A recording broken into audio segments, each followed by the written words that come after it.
하나님 말씀 역대하 7장 1절에서 10절까지 봉독해서 올리겠습니다. 역대하 7장 1절에서 10절.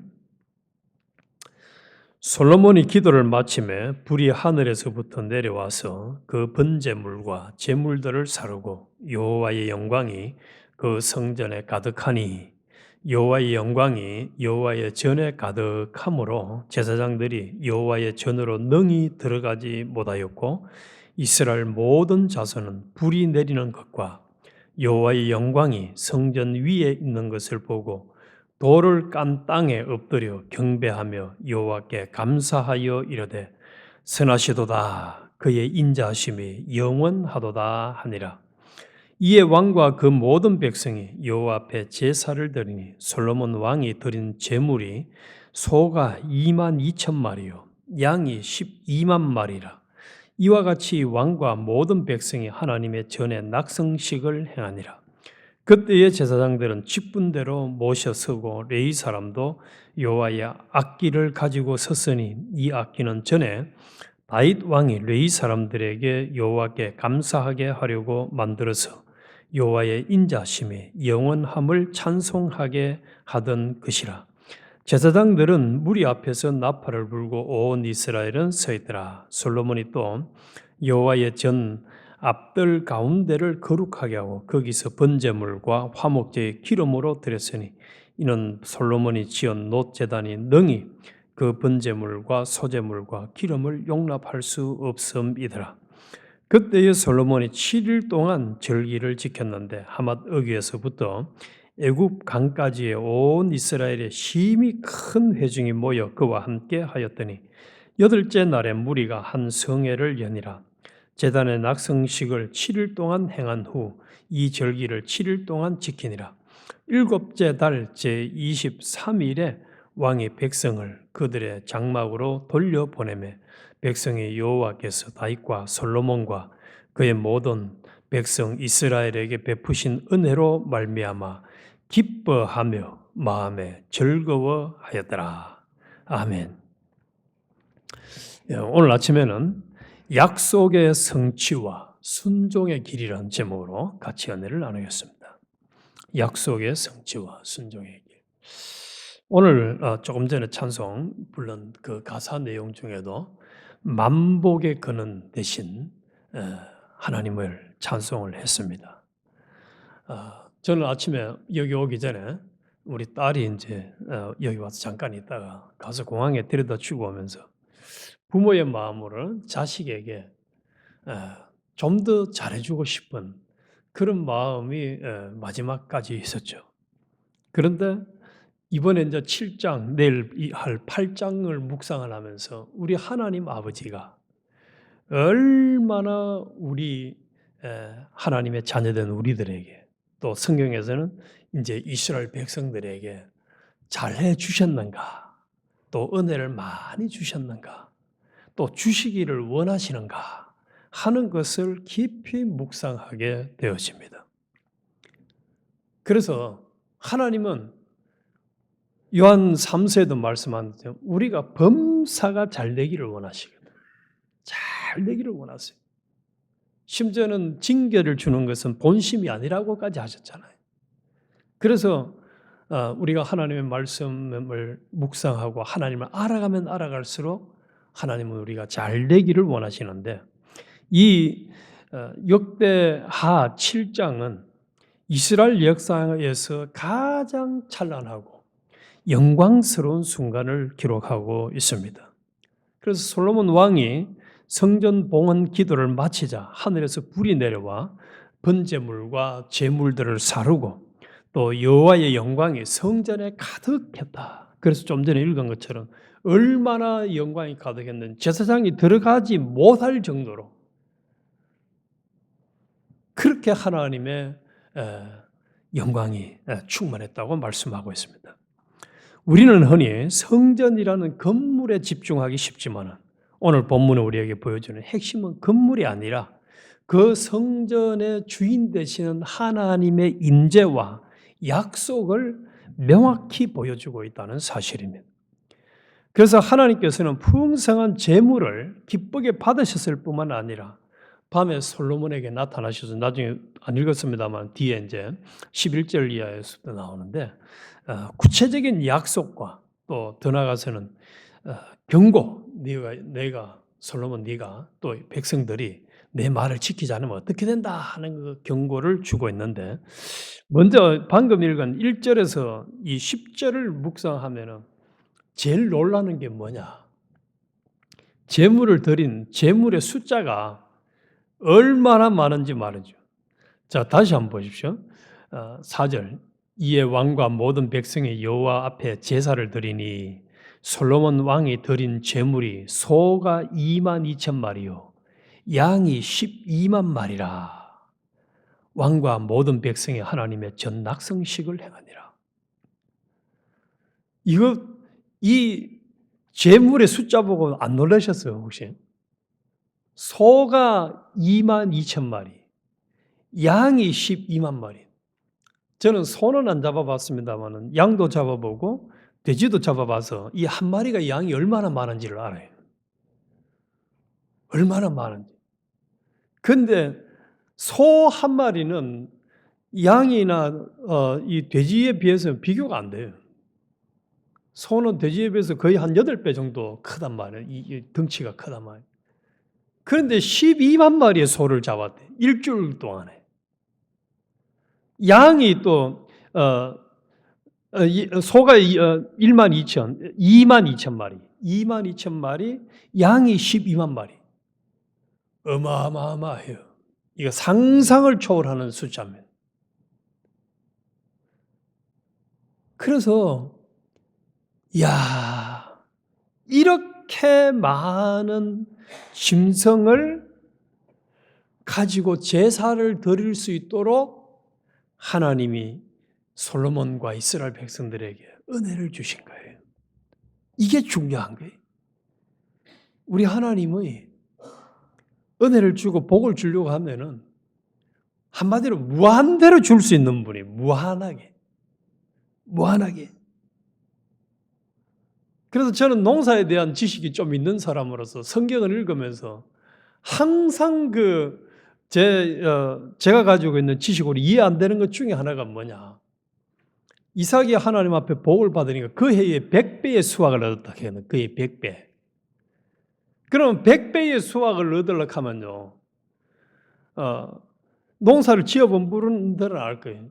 이게 벼가 논에 이렇게 막 잘 돼가지고 익어서 그걸 추수를 했을 때 이제 가만히로 하면은 띄엄띄엄 놀 수 있는 상황이에요. 근데 100배가 되려고 하면은 어떻게 해야 될까요? 정장로님. 이게 제가 상상을 해보니까 그냥 나라 가만히를 진짜 몇십 메다 될 정도로 쌓아야 100배가 돼요. 쌓아야. 그래서 거부가 되었다고 표현했거든. 우리 하나님이 오늘도 이게 소 2만 2천 마리, 양 12만 마리 제사를 드릴 수 있도록 복 준 걸 보고 그렇다. 우리 하나님은 창조주로서 주권자로서 복을 이것도 솔로몬에게 하나님 주셔서 이들이 재물을 드린 거죠. 하나님 주시지 않았으면 이 뭐 소 한 마리라도 인간이 만들 수 있어요. 염소 한 마리 잡을 수 없어요. 만들 수 없어요.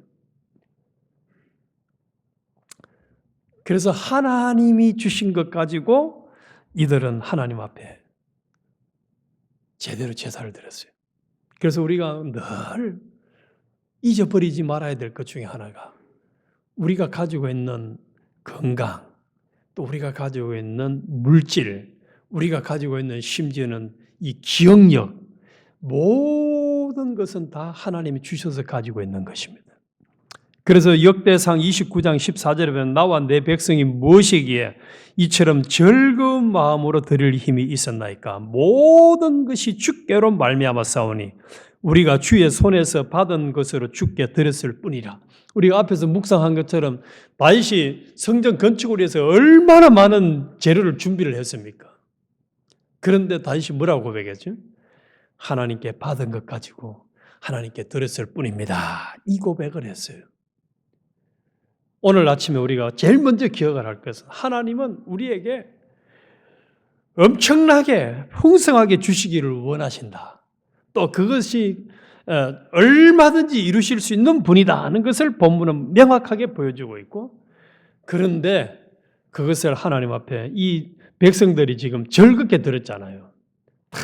한 마음에 대해서 하나님 앞에 감사의 제사를 드렸는데, 이것처럼 우리에게 주신 것 가지고도 우리도 하나님 앞에 드릴 때 인색함으로나 억지로나 마지못해서 드리는 것이 아니라 우리는 청직이잖아요. 그저 단순히 하나님께 받아서 가지고 하나님이 쓰라고 하는 대로 사용해야 될 청지기들이에요.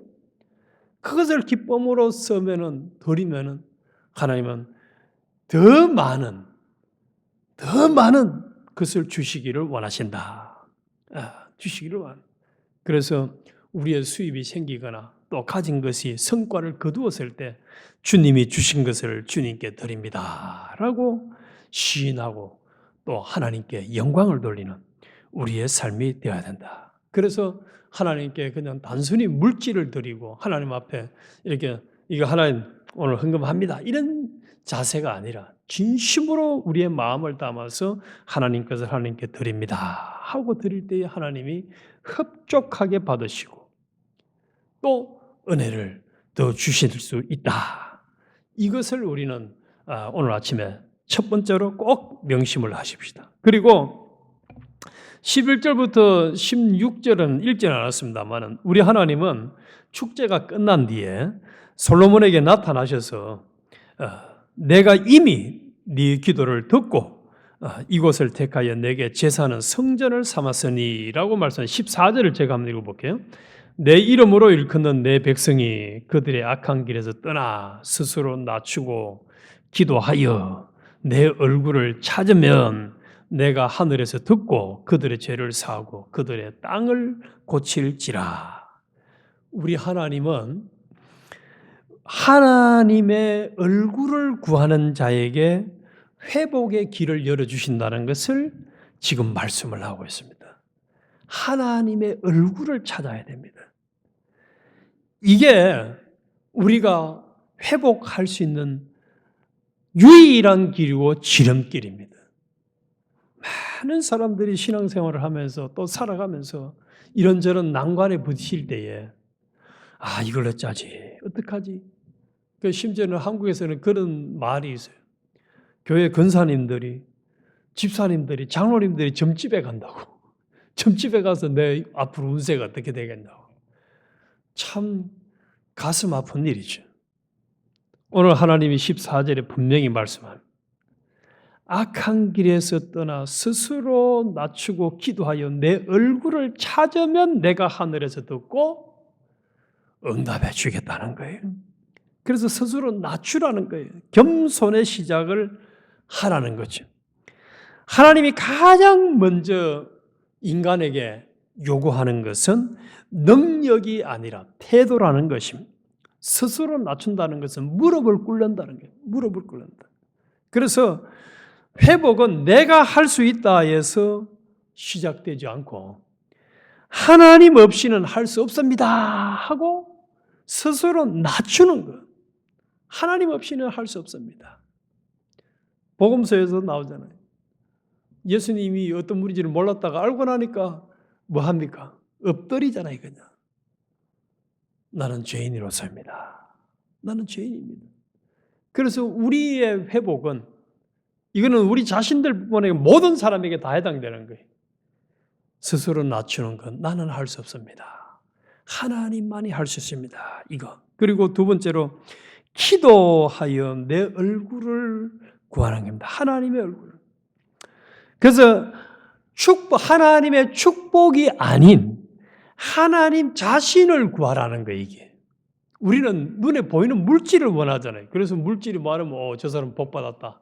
또 물질이 적으면 저 사람 복 못 받았네. 이렇게 하는데 그게 아니래요. 하나님 자신을 구하는 거예요. 그래서 얼굴은 임재라는 뜻입니다. 임재. 기도는 문제 해결을 위한 요구 이전에 하나님과의 관계 회복을 하는 것이 기도입니다.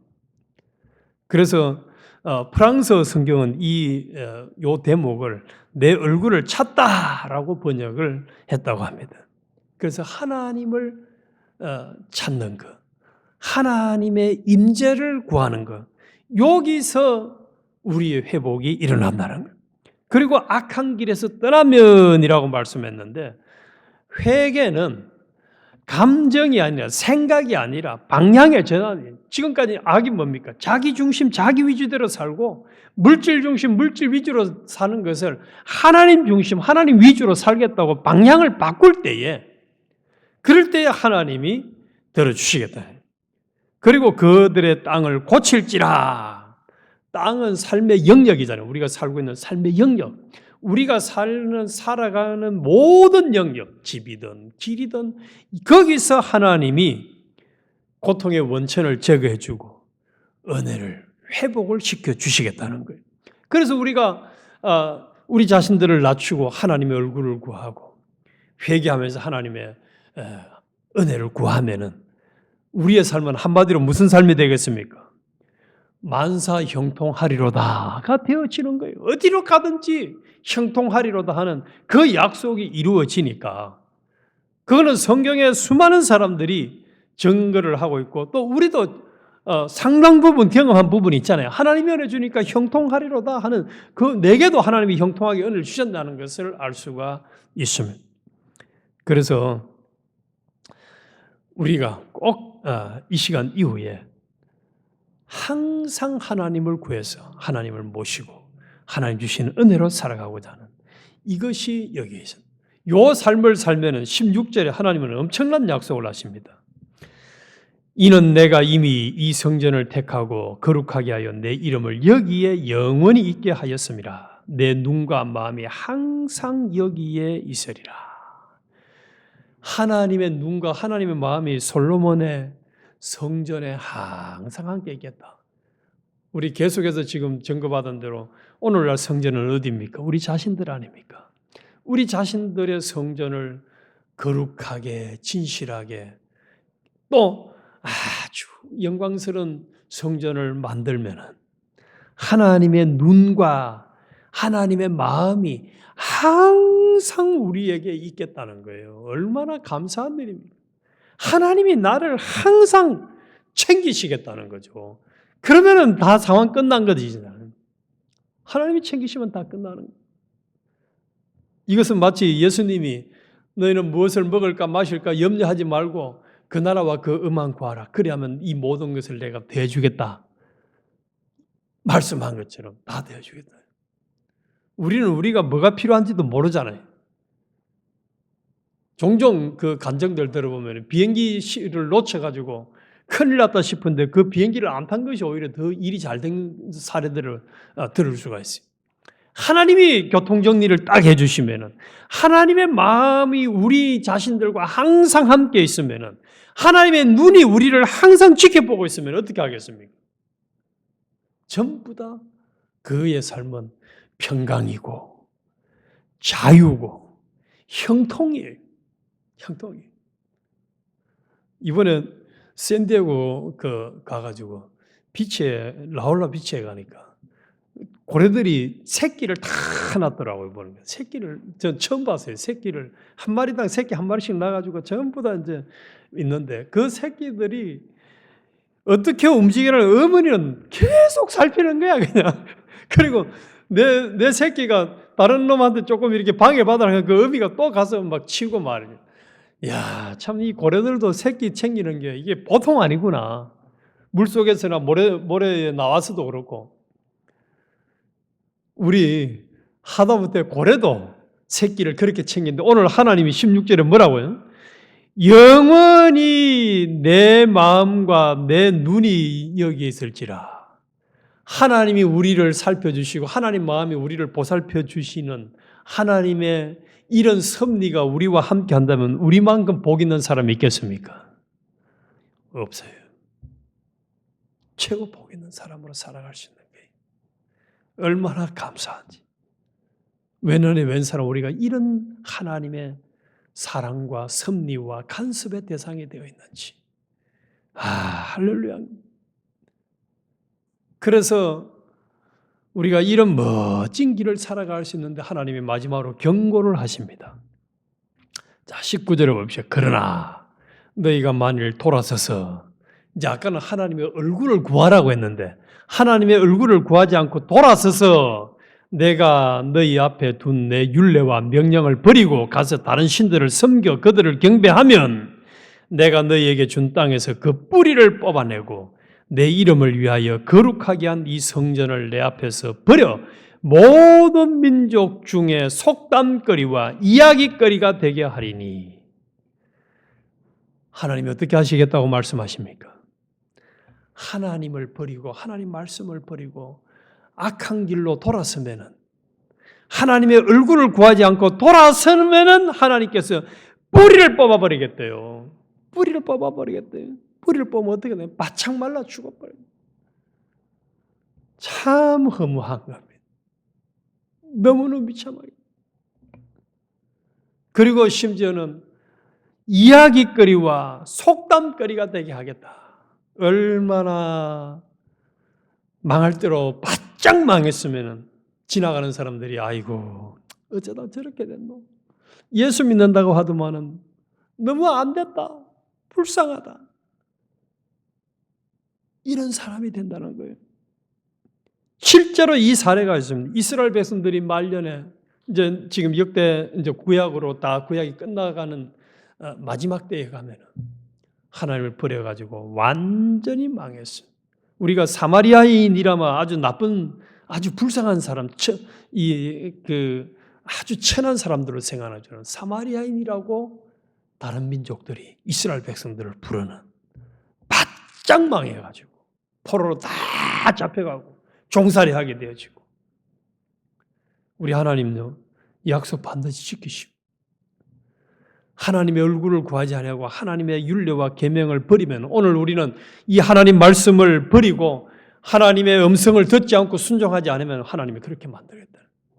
그러나 반대로 요한복음 8장 31절에 보면 너희가 내 말에 거하고 내 말이 너희가 지킬 때에 진리가 너희를 자유케 하리라고 말씀한 것처럼 우리가 하나님 말씀을 항상 간직하고 하나님의 은혜를 구하고 또 하나님의 얼굴을 구하고 하나님 말씀대로 순종하는 삶을 살아가기만 하면 자유하는 사람이 되어지고 하나님이 복을 주셔가지고 오늘 본문에서는 수많은 재물을 드릴 수 있도록 풍성하게 주신 것처럼 또 우리도 하나님이 얼마든지 복을 주셔서 누리는 복 있는 삶을 살아갈 수 있다는 거예요. 그래서 우리 오늘 이 말씀을 통해서 우리 하나님이 오늘도 우리에게 회복의 은혜를 주시고 또 우리에게 계속 참 하나님이 그 섭리하는 축복의 대상이 되기를 원하신다. 형통한 삶의 대상이 되기를 원하신다. 그러나 반대로 내가 하나님을 버리고 하나님을 찾지도 않고 말씀대로 순종하지 않는 악한 길을 걸으면 하나님도 우리를 버려서 아예 뿌리를 뽑아버리겠다. 더 바짝 망해가지고 이야기거리와 속담거리가 되도록 하겠다. 경고하는 이 경고를 우리는 잊어버리지 말고 남은 생에 참 믿음으로 순종을 잘해서 야 어쩌다가 저렇게나 복을 받았노. 야 저 사람을 어떻게 저렇게 큰 복된 길을 또 삶을 살았지 하는 부러움의 대상 또 찬송과 영광의 대상이 된 우리가 되어야 하겠습니다. 기도드리겠습니다. 아버지 하나님